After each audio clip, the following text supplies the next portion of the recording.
I've been with Emma for a couple years now, and she's always liked survival stuff and weaponry and all that. I absolutely don't. Really, really bad experiences with knives when I was younger, and Emma knows about them. We both love Halloween and usually throw a party and dress up and goof around, cook up pumpkin seeds, and watch movies. Anyway, the point is, Emma loves doing tricks with her knives, like 5-finger fillet, flicking it open and closed, twirling it, etc. And she'll do it when we're watching a show or movie together, forgetting that I've asked her please not to. Or she'll buy a new one and show it off, asking if I wanted to give it a first bite and pout when I say no. 2 days ago, she was playing with it again, and I asked her why she keeps forgetting, and she said, "Wow, okay. Don't insult my intelligence again." And then that it was just a knife, and therefore not a big deal, and therefore not that important to remember. After that, she put away the knife, and we continued to have an okay night. But I was on edge and jumpy whenever she touched me.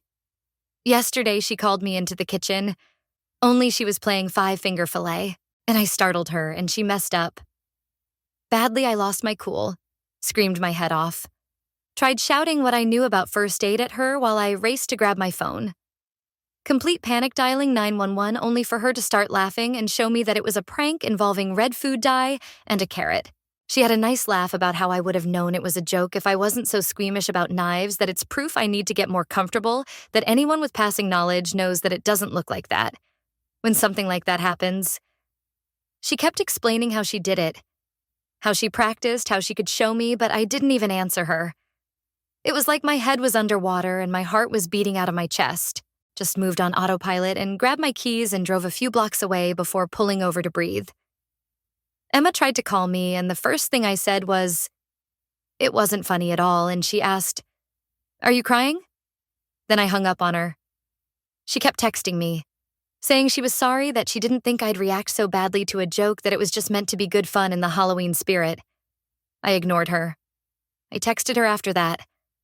I was home but ignored everything else. This morning, she sent the picture of the props to the group chat with a few of our mutual friends, and they chimed in saying, "It doesn't even look real." I've muted the chat since, and I'm wondering if I have a leg to stand on before I go back and apologize. Update. There are a lot of repeating questions and assumptions. First, we don't live together. At this point, I don't think we ever will. Second, I stayed primarily because the good seemed to outweigh the bad. You remember the negatives more than the positive. So obviously, I just had to remember her positive qualities instead of being swayed by my focus on the bad times. Plus, it was always almost perfect after we had a fight, and I just assumed the boom and bust cycle was normal. I didn't know Emma liked knives at first. A mutual friend, Crystal, who was in the group chat, and I met Crystal during a community college course, introduced us as I was new to the area. And at first, Emma and I hit it off as we had a lot of shared interests. Music, art outdoors, activity going antiquing, wine, food, and cooking. Just a lot of things.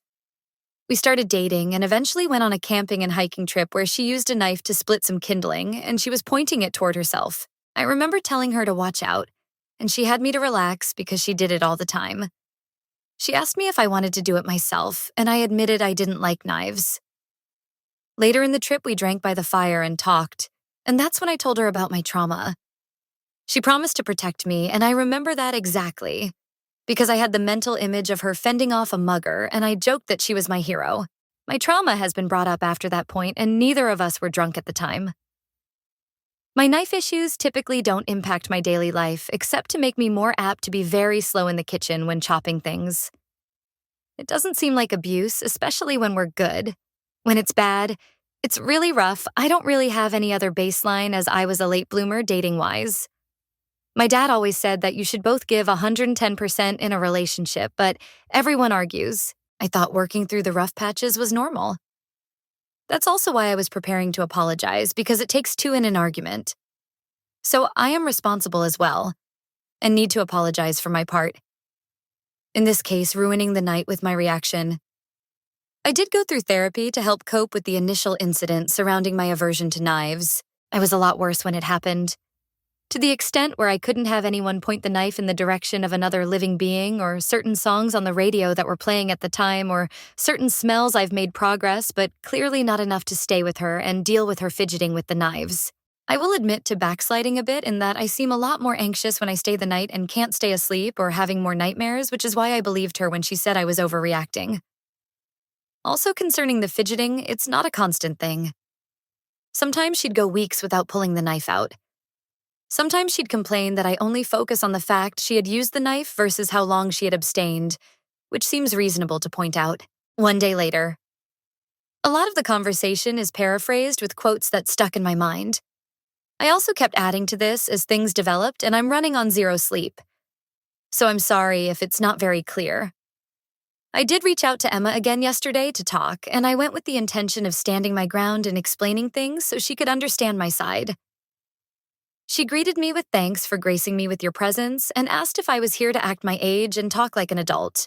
She slammed the door behind me and pointed to the couch so we could discuss things Emma opened with my reaction was unreasonable and completely out of line considering the situation. I said that things need to change because that prank wasn't okay at all. And she knows I have issues with knife violence, and I asked what was funny about the prank. She interrupted and said that ultimatums aren't part of any relationship. So I said, I don't think this is working out for us. I don't think we're happy together.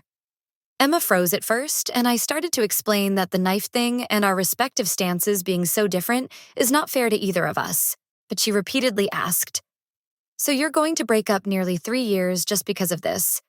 I tried to tell her it was more than just this. It was everything else. It was that she keeps forgetting and triggering me that she loves playing with them. But it upsets me.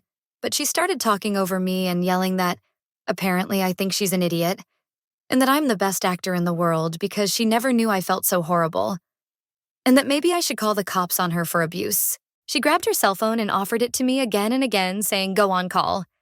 But when I said we just need to talk, she interrupted with, no, you won't, because, I know we both know no cop is going to arrest me for a joke.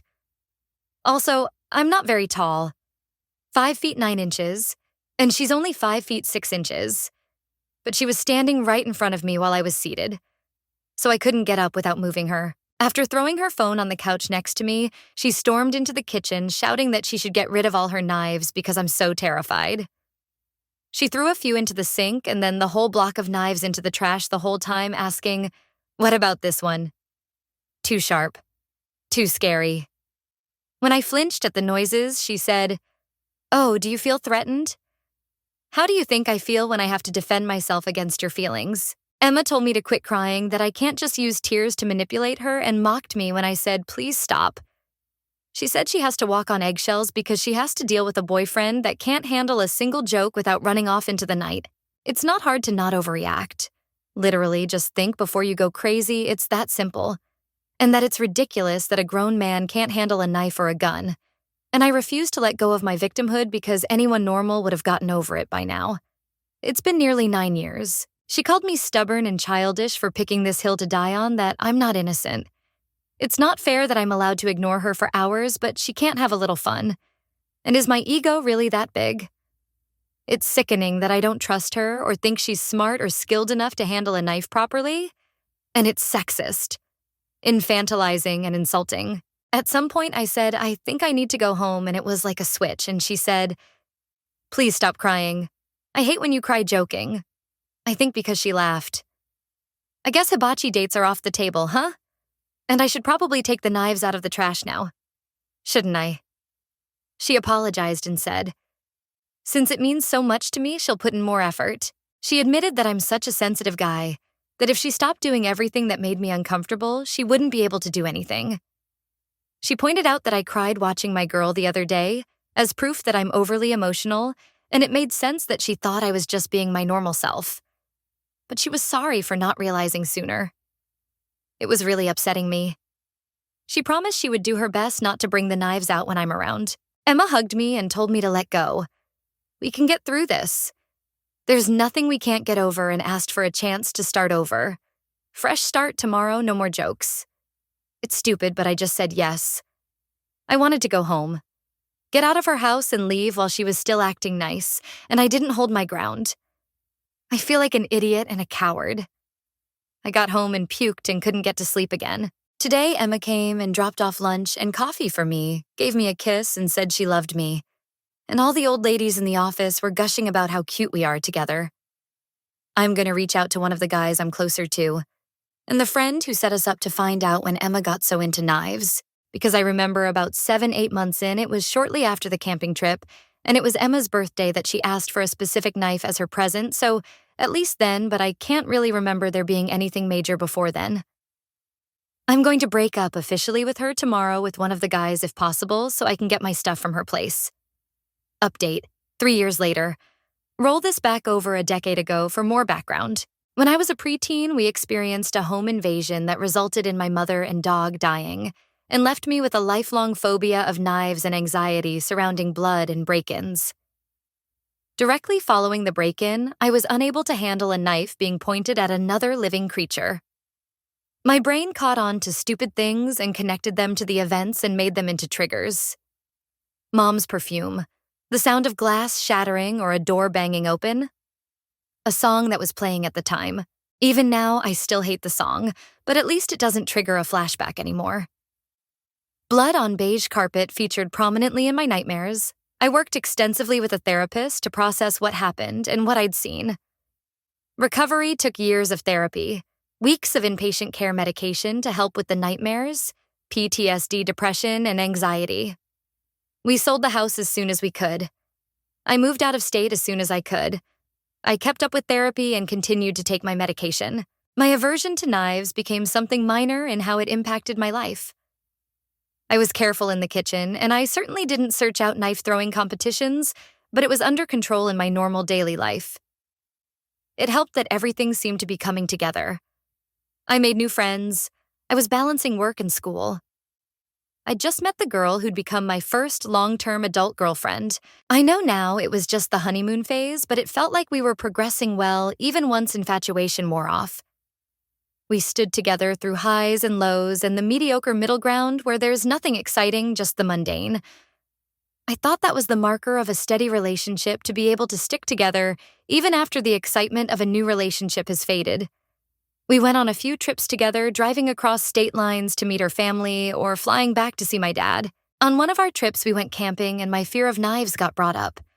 That led to the break-in getting brought up. She seemed to care at the time, even promising to protect me if something ever happened and offering to help install a camera in my apartment. After the camping trip, I don't know if it was always there and I noticed it more after, or what. But she started to be more, obviously, into knives.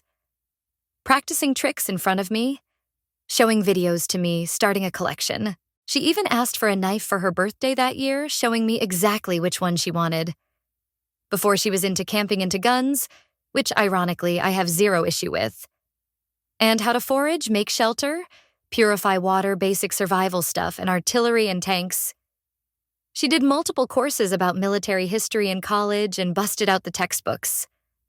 Sometimes, if she remembered something she thought I would find interesting, but suddenly it seemed like her focus was on carving and skinning animals on knife wounds and tricks and collecting and displaying knives. She started doing the tricks more often in front of me, even when sitting next to me on the couch or at the dinner table. She would gesture with the knife without thinking and even point it at me. Again, one of my major triggers being knives pointed at people or animals. She started sending me videos of news clips of other break-ins or news reports of robberies ending in murder between a bunch of other funny videos or pictures. So checking Snapchat became a game of Russian roulette. If I didn't check the links sent through text, she'd keep sending them and ask what I thought. She'd forget she had the knife in hand when she came up to me sometimes from behind. My nightmares came back. My anxiety got worse. No matter how often I reminded her to please stop playing with the knife in front of me, or at least not next to me, she would always forget after a little bit. Some part of me refuses to believe there's no way she risked bodily harm just to unnerve me. It came to a head when she pulled a prank where she pretended to cut off a finger. We had a huge fight, our biggest one yet. I wish I'd acted differently and hadn't stormed out, but I did. There is a lot about my time with Emma I would do differently in hindsight. I was so sure I'd just break up with her for good. I don't know why I didn't stay broken up with her. When I did at first, I did it alone because my friend Jack rolled his eyes and called me a PC for wanting back up. So I did it in a coffee shop instead, hoping the public eye could be my backup. Emma stared at me with this affronted expression, and it was like I couldn't find the words anymore. Her eyes were huge and wide and hateful, like I've never seen anyone glare at me like that. She gripped onto the cup like she was going to throw it at me. I had it in my head to bolt the second she moved because I could see it so clearly.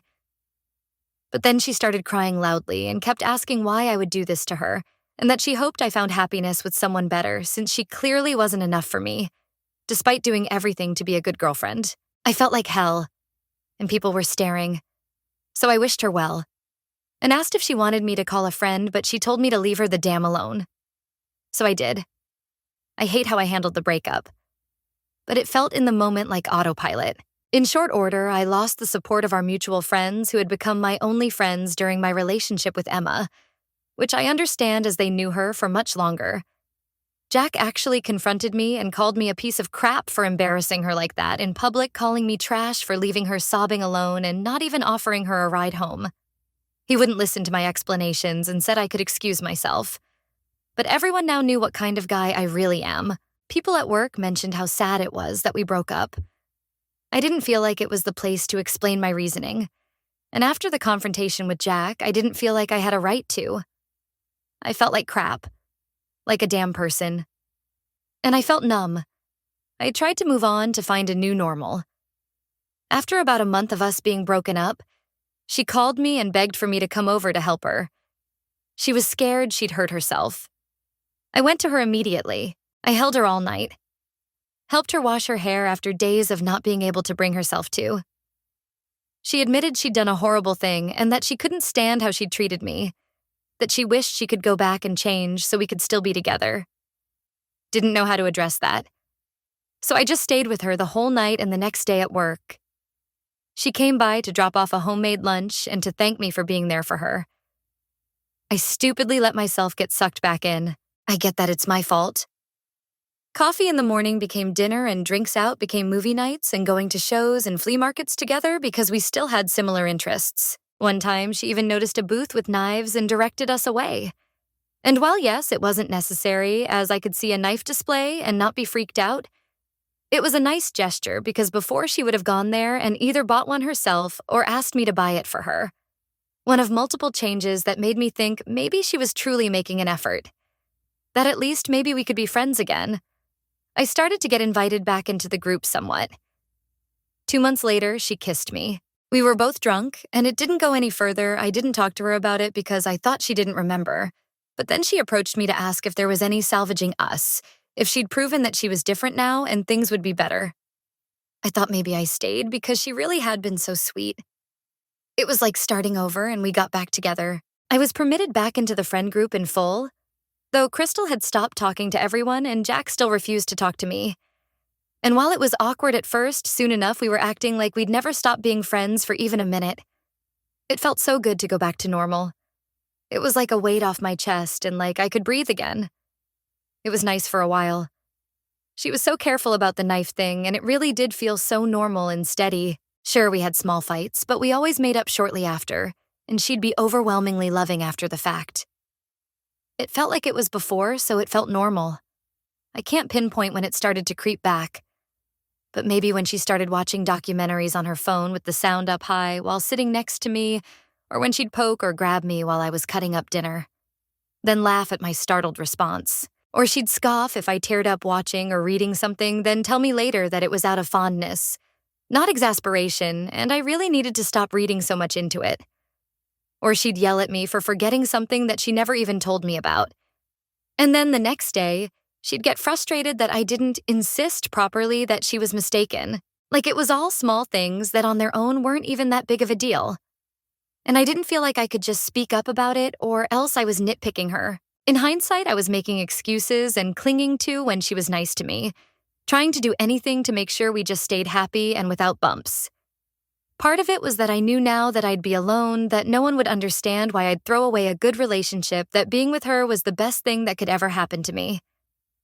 We moved in together 4 months after getting back together. She was hinting around that it was the only way to prove to her that I'd forgiven her, and that way we could move on and be happy. She insisted I move into her place because it was easier to move an apartment into a house than the other way around. It constantly felt like she was dangling that night where she was self-end over me, like one wrong move from me. and maybe the next time she wouldn't call for help.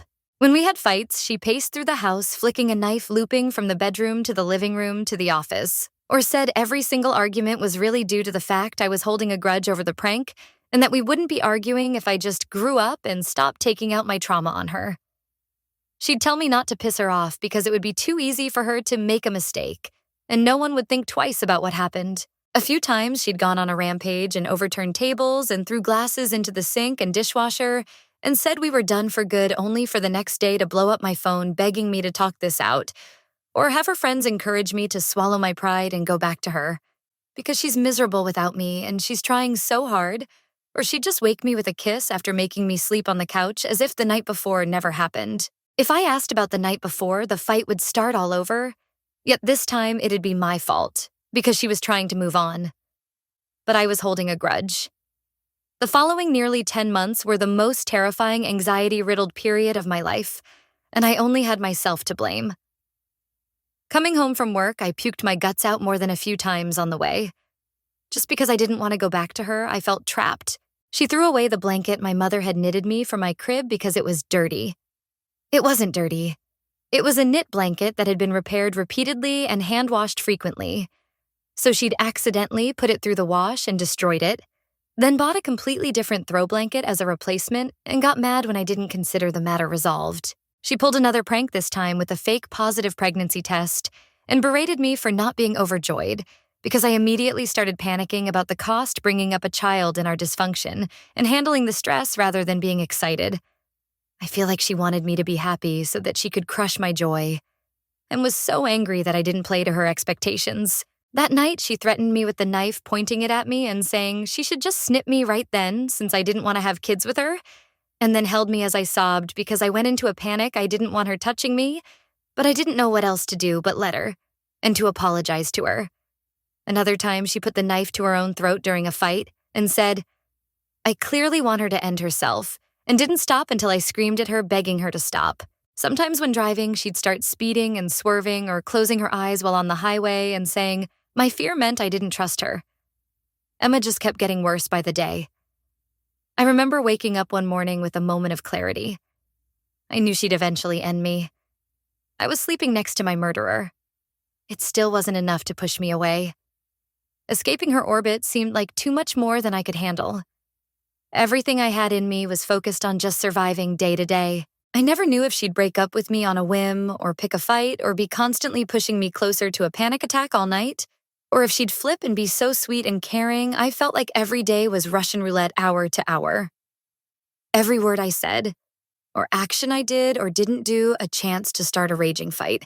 She tossed out my antidepressants and anti-anxiety medication one night, and then during the resulting argument, she made a big show of forgiving me for raising my voice.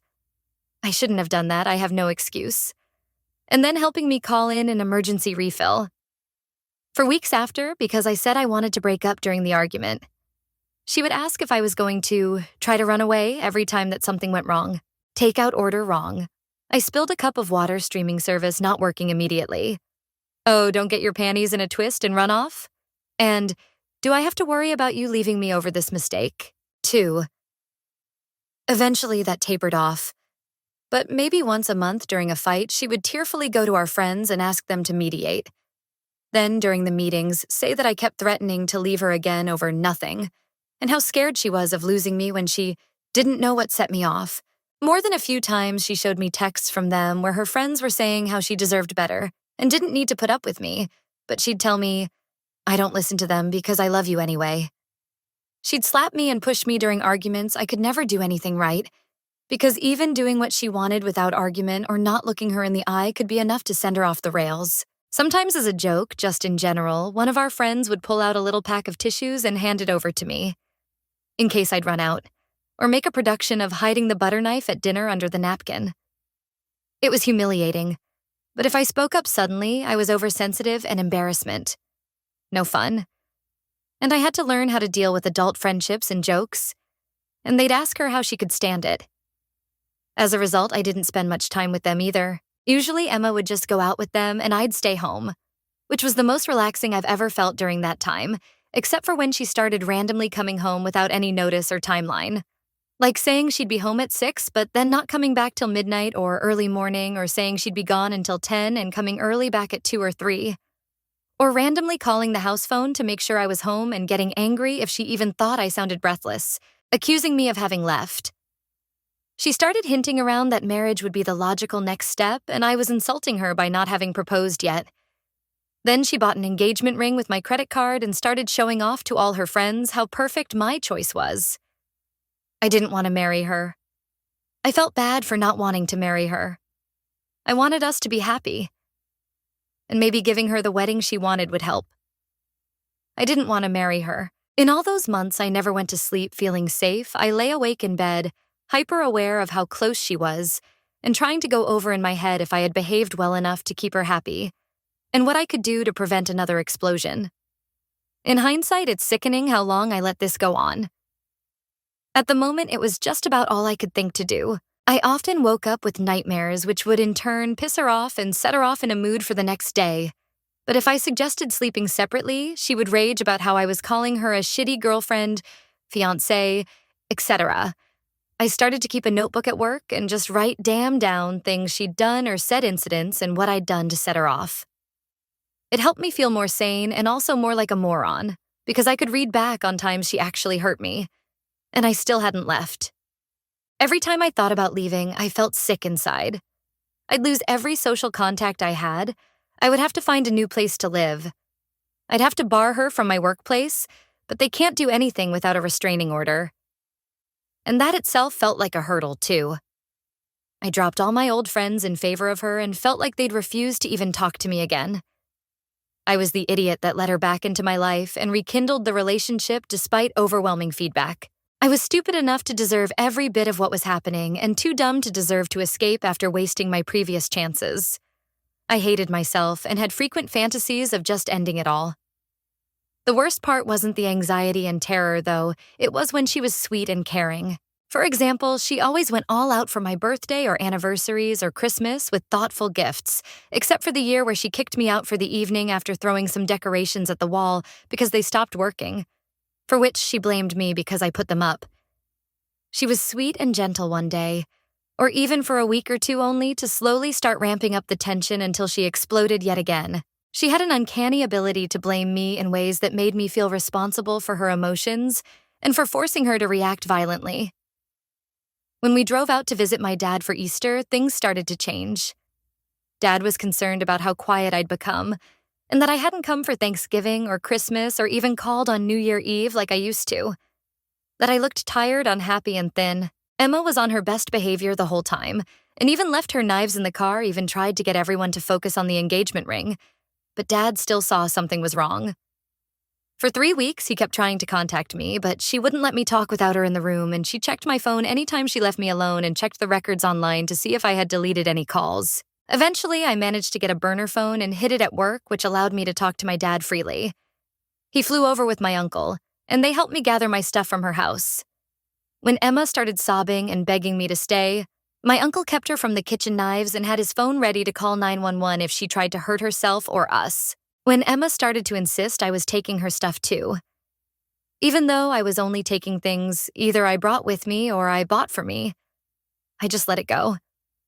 She got to keep a few sentimental items of mine, and the loss hurt still. But the most important ones I was able to take. I was able to get all my documentation and cards out of her house. I didn't even bother with the ring. It was just money, and she was already acting up. Uncle drove my car home while Dad had me fly with him. I'm ashamed to admit that the months directly following the breakup were almost worse than the time I spent with her, because I was out of survival mode and I couldn't force myself to function the way I used to. I felt like a parasite on my father, unable to get my crap together. Falling apart over nothing being so volatile? It frightened me. I'm in therapy again. Sometimes I feel better, like I can see a way forward. But then I feel like I'm back in the thick of it and I'll never go back to normal. And I'm permanently broken. Worse, every time I cry or get triggered or have a flashback, I can still hear her voice in my head calling me over emotional and too sensitive that I'd be fine by now.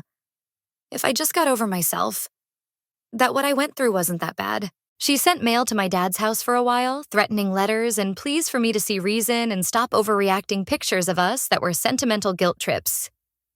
At first, I couldn't get a restraining order right away against her because I moved something about the jurisdictions and courts.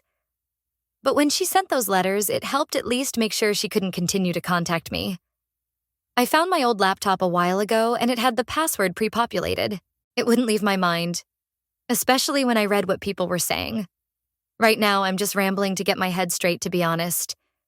But my messages were full of people saying how the sex must be amazing.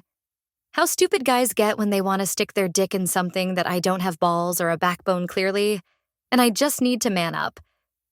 Basically, everything I told myself to remind me of what I did to deserve being stuck with her. I don't know if I can muster the courage to address any responses to them, but I really just want to tie up this loose end in my life, so maybe I can stop rehashing it mentally and finally move on. I might also give my therapist the notebook I kept of Emma's abuse, but I haven't wanted to even look for it. There's still a box of crap that I haven't opened up because it's all sucked with my head so much. What I wish I knew at the start of all this damn was that any amount of genuine discomfort isn't an acceptable price in a relationship, and you're allowed to stop giving them more chances, even if they're trying and seem sorry. You're not obligated to help people change even if you love them, even if they do slightly better.